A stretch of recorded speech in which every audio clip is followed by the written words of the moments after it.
अतुलित बलधामं हिमशैलाभदेहं धनुजवन् कृशानं ज्ञानिनामग्रगण्यं सकल गुणनिधानं वानराणामधीशं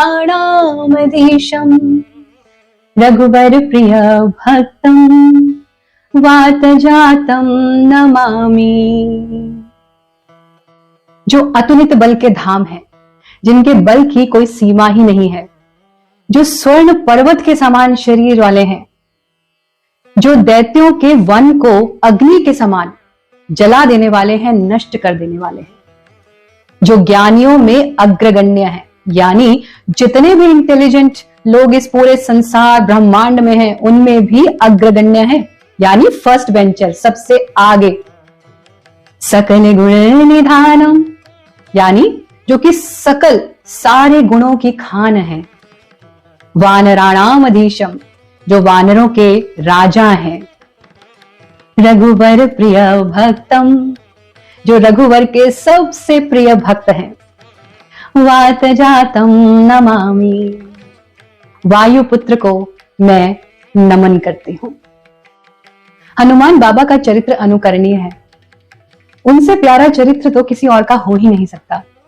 स्वयं राजा होते हुए भी उन्होंने सेवक का जीवन जिया। सर्वशक्तिमान, बुद्धिवान, सबसे ज्यादा ज्ञानवान होते हुए भी उन्होंने अहंकार का रंच मात्र भी अपने अंदर नहीं आने दिया। उन्होंने भक्ति को चुना और सबका कल्याण किया। ऐसे हैं हमारे प्यारे हनुमान बाबा। हनुमान बाबा के जन्म दिवस की हम सबको शुभकामनाएं। हनुमान जयंती है, बाबा का जन्म दिवस है, तो आइए आज हनुमान बाबा की ही बात करते हैं।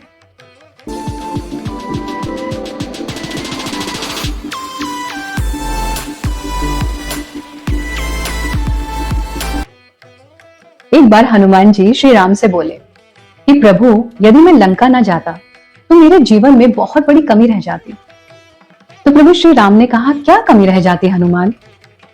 तो हनुमान बाबा श्री राम के चरणों के पास आकर बैठ गए और बोले कि प्रभु, जब मैं लंका पहुंचा तो मैं ये सोच रहा था कि लंका में मुझे संत कहां मिलेंगे।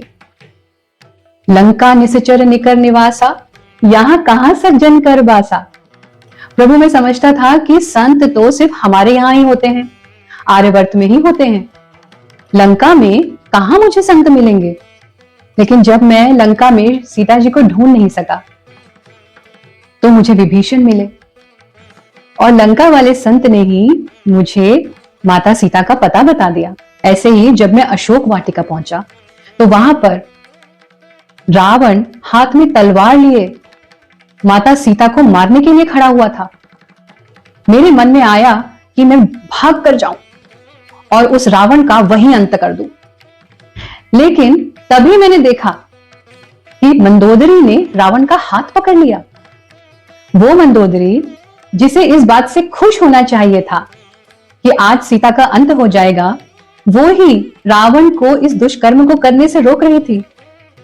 ये देखकर मैं गदगद हो गया।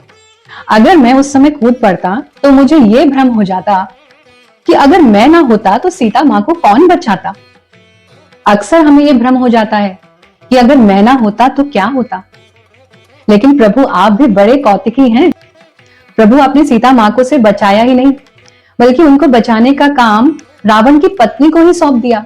तब मैं समझ गया कि आप जिससे जो भी कार्य कराना चाहते हैं वो कार्य आप उसी से लेते हैं, किसी का कोई महत्व नहीं है। आगे चलकर जब त्रिजटा ने सीता मां को बताया कि लंका में एक बंदर आया हुआ है तो मैं मुस्कुराया कि बताओ, मैं आया और लंका वाले संत को पता भी चल गया। यहाँ तो बड़े बड़े संत हैं। लेकिन जब त्रिजटा ने सीता मां को कहा कि उन्होंने स्वप्न में देखा है कि वो बंदर लंका जलाकर जा रहा है, तो मैं बड़ी चिंता में पड़ गया। प्रभु श्री राम ने तो मुझे ऐसा कुछ कहा ही नहीं। उन्होंने तो मुझे नहीं कहा कि लंका जलाकर आनी है। पर प्रभु, उसके बाद मुझे सब अनुभव हो गया। प्रभु श्री राम मुस्कुराए और हनुमान जी से बोले, क्या अनुभव हो गया हनुमान? हनुमान बाबा बोले कि प्रभु, रावण की सभा में मैं इसलिए बंद कर गया कि करके तो मैंने देख लिया, अब जरा बंद कर भी देखूंगी क्या होता है। जब रावण के सैनिक मुझे मारने के लिए दौड़े तब विभीषण ने उन्हें रोक लिया। उन्होंने रावण से कहा कि दूत को मारना अनीति है। मैं समझ गया कि देखो, मुझे बचाना है तो प्रभु ने यह उपाय कर दिया। सीता मां को बचाना था तो रावण की पत्नी मंदोदरी को भेज दिया। मुझे बचाना था तो रावण के भाई विभीषण को भेज दिया।